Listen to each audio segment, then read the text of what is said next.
Hello and welcome in to EBible Fellowship Sunday afternoon questions and answers time, where you can interact with us with your questions and comments related to the Bible, and we'll try to respond as well as possible by going to the Bible.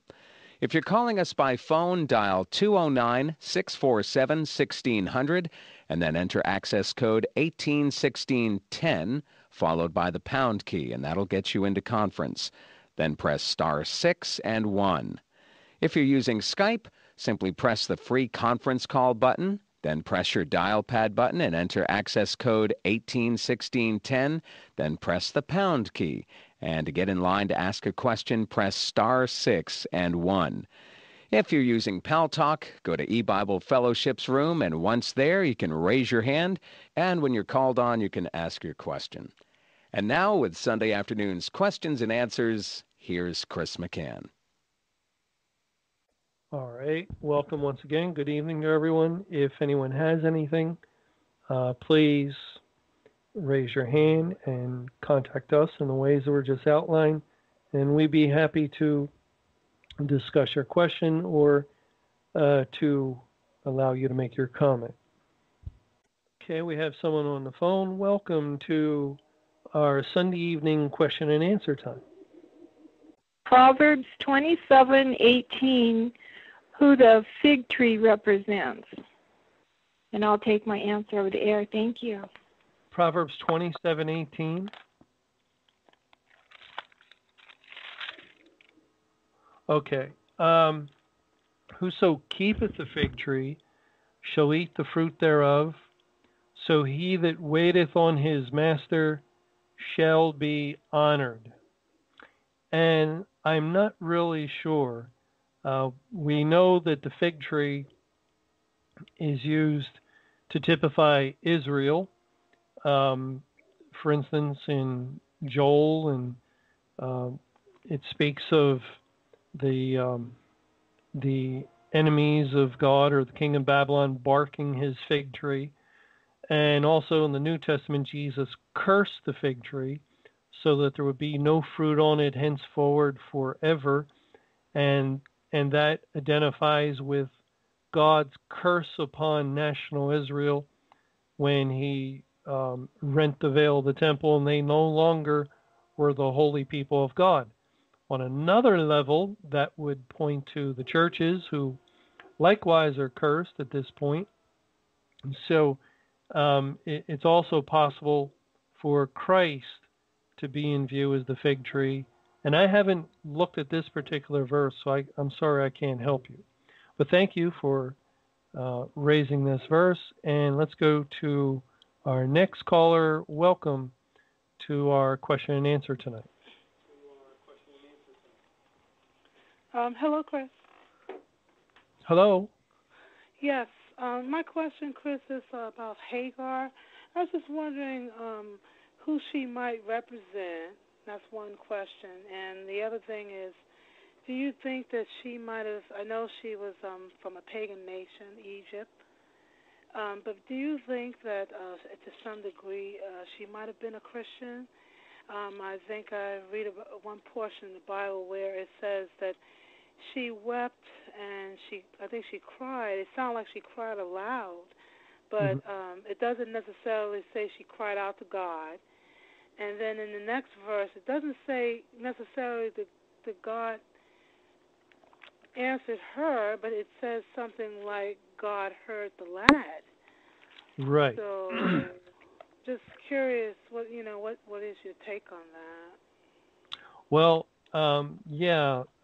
the person you're referring to, Hagar, was an Egyptian handmaid of Sarah, and Sarah gave her to her husband Abram to wife, and she had a child, Ishmael, who's the lad you're referring to. And God it makes some interesting statements about Ishmael, where he indicates that he heard Abraham's prayer on Ishmael's behalf. And if you remember, the language in the book of Isaiah concerning the sons of Ishmael, and how we learned that God intended to save a good number of the descendants of Ishmael, who would be the Arab people. And so that's why it speaks of hearing the lad. I can't find the verse exactly. That was in Genesis 16 where she casts him under a tree. But there's other scriptures that point out how God says to Abraham that he has heard him in relationship to Ishmael. Now, as far as Hagar, she was not saved by everything we can read in the Bible. She's used by God to represent the law of God. In Galatians chapter 4, it says in verse 21, "Tell me, ye that desire to be under the law, do ye not hear the law? For it is written that Abraham had two sons, the one by a bondmaid, the other by a free woman." The bondmaid spoken of here is Hagar, and the free woman would be Sarah. And it goes on to say, "But he who was of the bondwoman was born after the flesh, but he of the free woman was by promise, which things are an allegory, for these are the two covenants, the one from the Mount Sinai, which gendereth to bondage, which is Hagar.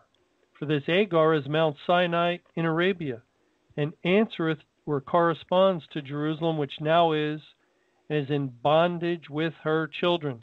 Notice how many times the emphasis is placed on bondage. She's a bondmaid or a bondwoman, and God speaks of her representing the covenant of Sinai, which gendereth to bondage, and Sinai is where the law was given. And so Hagar, who was an unsaved woman, came out of Egypt, and Egypt is known as a place where the Jews were kept in bondage. So it's no coincidence that she was an Egyptian. God uses her to illustrate the law and those that attempt to keep it. That's the one covenant.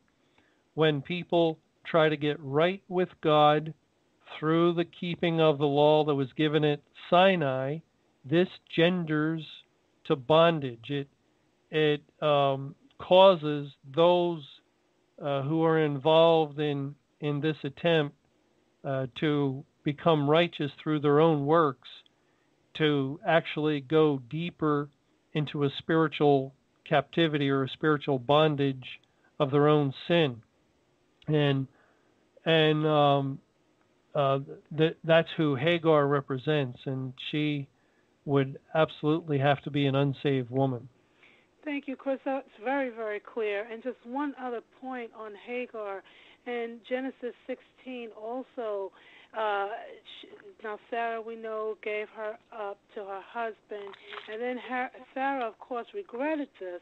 But before Sarah regretted this, what do you think it means when it says that Hagar actually, after she conceived, she actually had issues with Sarah, so she was the one that started the, I guess you could say flaunting, maybe somebody would say, with flaunting, and sort of starting to act like she was the one, Mm-hmm. She despised Sarah after she conceived. Well, keep in mind what we just read in Galatians. These are the two covenants, and God gave promise to Abram.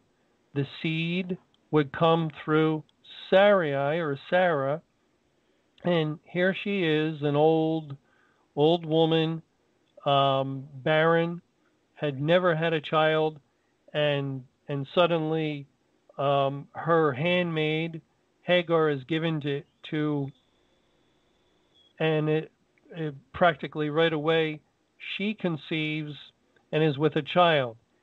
So historically, we can see how this woman is feeling superior.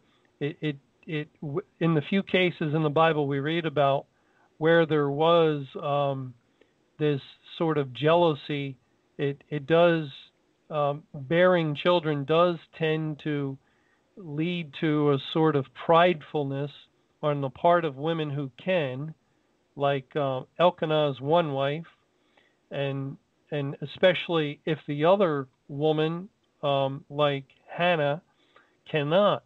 And same here, where Hagar was able to give birth, and Sarai is barren, and she's an old woman. There's no possibility.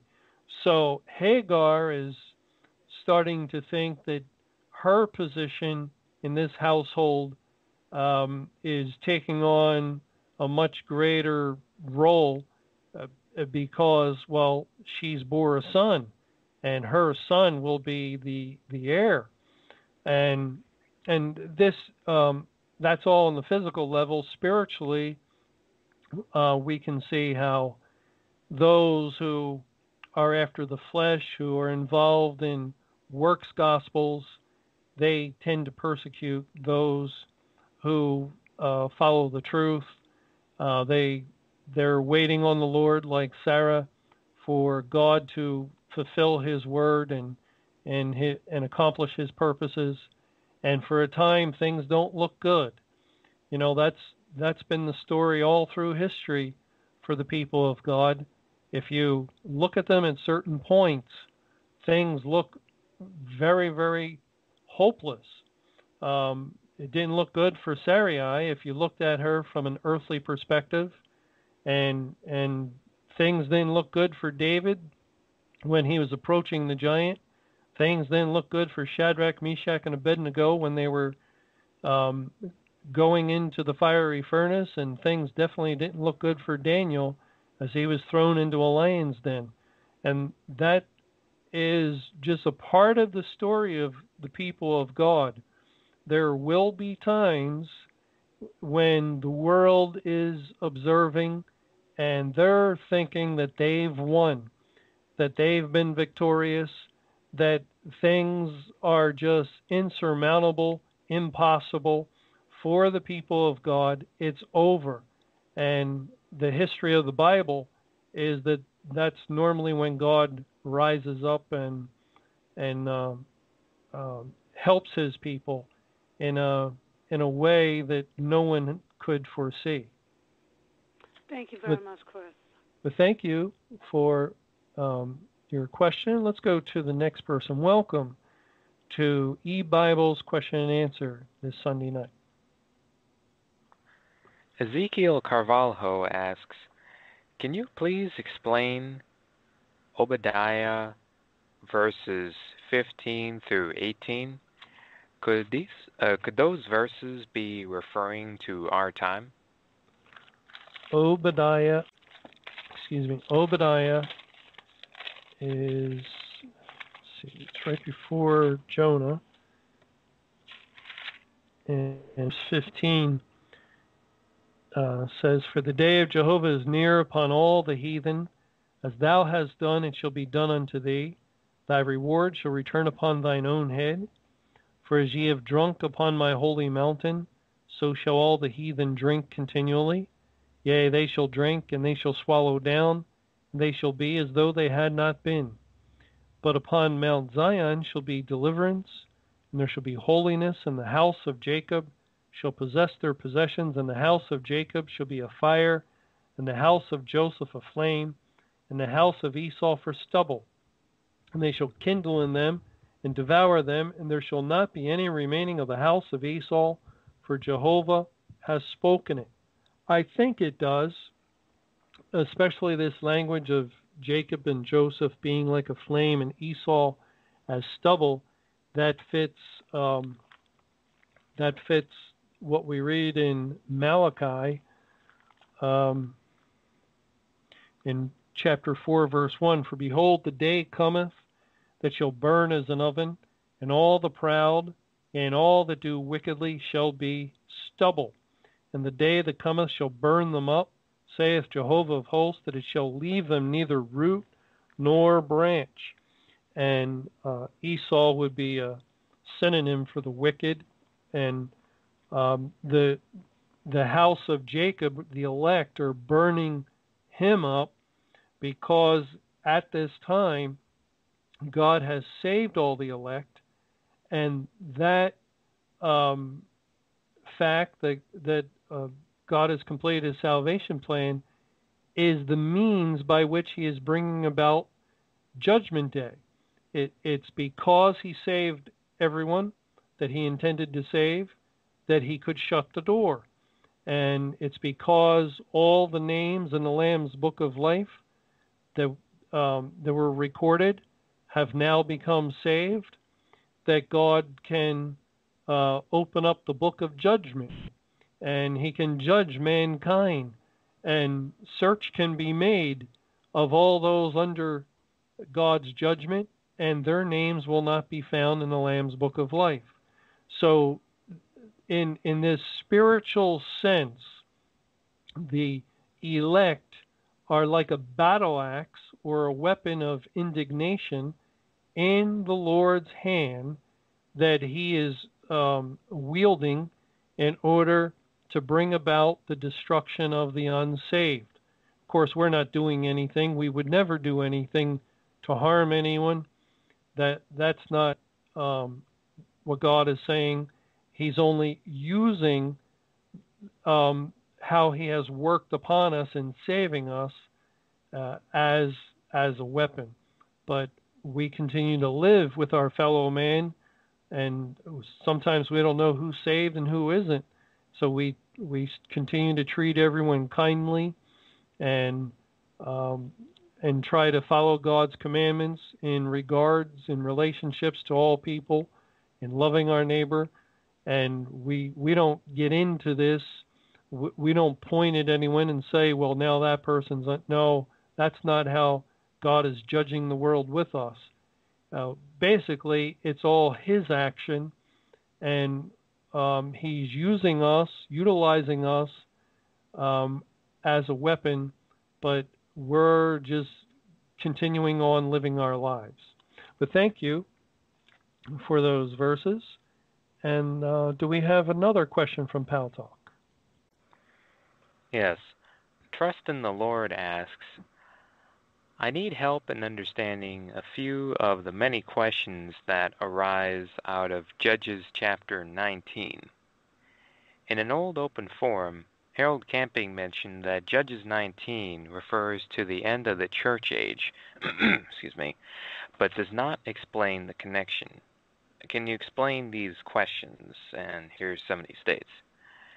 He states that in this context, the four, which I think he's speaking of verse 2, where the concubine of the Levite was in Bethlehem, Judah, for 4 whole months. He says that the 4 points to the furthest extent in time. So, does it apply to the end of this Judgment Day period of our present day? If so, what does the message of the husband cutting up the concubine into 12 pieces and sending them to the 12 tribes mean? The evil that was done to the man and his concubine happened in the land of the Benjaminites, not all of Israel. Excuse me. Also, is it that the tribes have become as a beast, as the heathen world shown as a cut-up animal? And is there a connection with the similar reference of Sodom and Gomorrah noted in Judges 19 verses 22 to 24, and the punishment that went to the 4 cities, which can be looked at as to warn the entire world of the judgment to come? Well, I think we would have to look at Judges 19 as information related to the judgment on the churches. And, you know, when we read of Mount Ephraim and Bethlehem, Judah, and Jerusalem, and all these places, and Benjamin. These are places that identify with the churches. Now, for instance, compare that to Isaiah 24, where it says earth, earth, earth, some 15 times, and world. So there we know accurately that it's not the church, it's the world. And so in Judges 19, God is describing the awful mess that the churches became during the Great Tribulation. This Levite and his concubine, he was in Israel. The point of that is made that he wasn't outside of Israel amongst the heathen, but this terrible thing happened within the land of Israel. Such a thing had never been heard of before, and as a result of this, the cutting up of the concubine, and this man sending pieces to all the tribes, they gathered together in order to destroy Benjamin, and they almost succeed. And it's infighting, a civil war, and that's a accurate portrayal of the churches. Denomination against denomination, doctrine against doctrine, and these ugly events in Judges 19, they relay to us the spiritual ugliness of the churches during the Great Tribulation.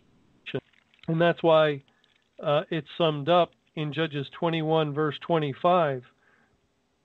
In those days there was no king in Israel. Every man did that which was right in his own eyes. So the king is Christ, and Israel would be representative of the corporate churches. So when Christ departed out of the midst of the congregations, there was no king in Israel. And as a result, we have speaking in tongues spread like wildfire, falling over backwards, holy laughter, women preachers and bishops, homosexual bishops and priests, and on and on and on. It was chaos within the church world because everyone was doing what was right in their own eyes, according to the minds of men, and God had forsaken them and left them, and they had no king. But thank you for your question and bringing up those verses. Are there any other questions from Pal Talk? Yes. Unprofitable asks, if you look at Daniel chapter 12, verses 10 to 13, the question about that selection is, what does the 1,305 and 30 days refer to? All right, let's take a look at Daniel 12:10. Many shall be purified and made white and tried. Now, that verse we haven't read for quite a while, but it is describing what is going on today. There is a trial of faith and a purifying. How is one purified? Well, you take the gold and the silver and you put it into the fire in order to purify it. So both the purifying and making white would be reference to being made white through the righteousness of Christ and having that salvation tried. And then it goes on to say, but the wicked shall do wickedly, and none of the wicked shall understand, but the wise shall understand. This verse is just as true today as it was 2 years ago. It is the people of God identified as wise, like the wise virgins, who understand the information that has been opened up from the scriptures, and yet none of the wicked, none of the foolish virgins understand. And this is how God has arranged things. And then it goes on to say in verse 11, and from the time that the daily sacrifices, in italics, shall be taken away, and the abomination to make it desolate set up, there shall be 1,290 days. And this is a little complicated, and I don't know if we can get into it, but you may remember Mr. Camping writing about this in some of his books, that there is a space of time between these historical types of the abomination of desolation that matches this 1290. It's 1290 years from 1877 BC, which was this after 2 years of the famine in Joseph's day, and the time when Jacob and his family would enter into Egypt. And that 7-year famine typified the Great Tribulation, according to Acts 7. So from that point of 1877 BC, if you go 1290 years, it comes to 587 BC, and that was the 23rd year inclusively from the beginning of the Babylonian judgment period of 609 BC to 539. From 609 to 587 was 22 years, but 23 years inclusively. And that 1290 is what's in view from the setting up of abominations, because in 587 the temple in Jerusalem was destroyed, just as in 1877 when Jacob left the land of Canaan. For all intents, the land of Canaan, representative of God's kingdom, was destroyed.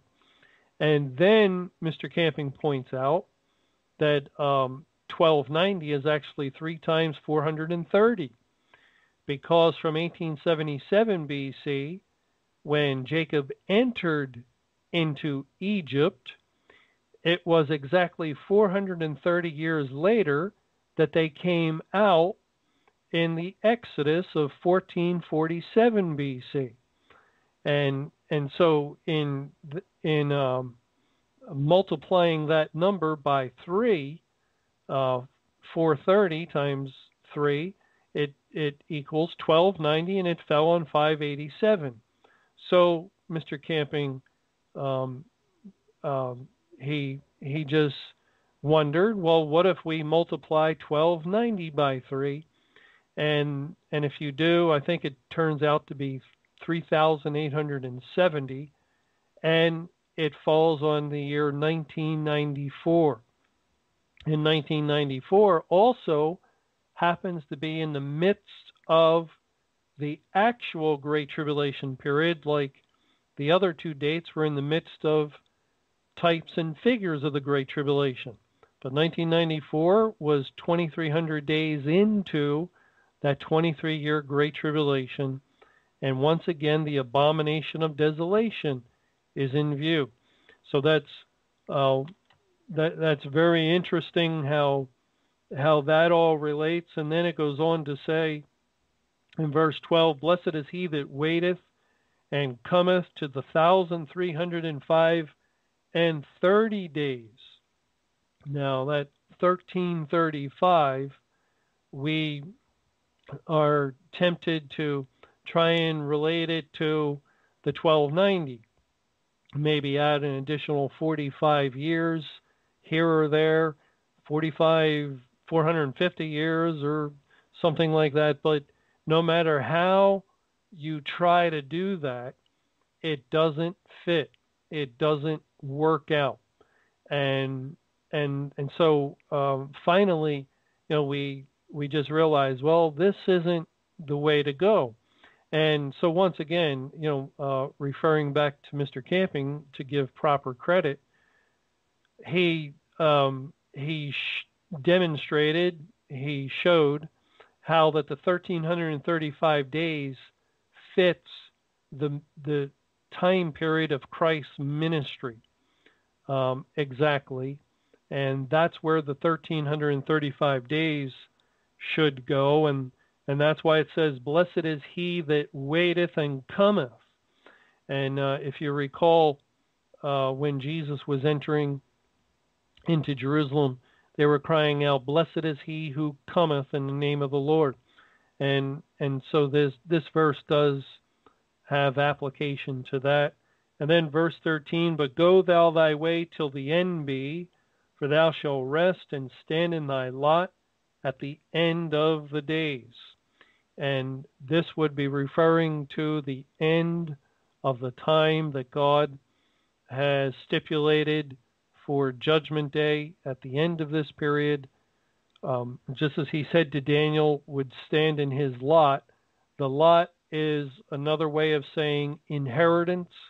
And so Daniel would receive his inheritance at the end of the days, the inheritance of a new heaven and new earth and eternal life.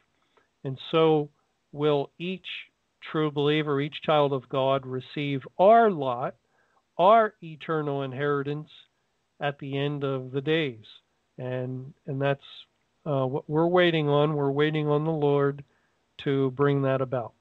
But thank you for bringing up these verses, and I would like to thank everyone as we've come to the end of our time tonight. I'd like to thank you for sharing your questions and your comments, and especially for the Bible verses we had an opportunity to read and consider.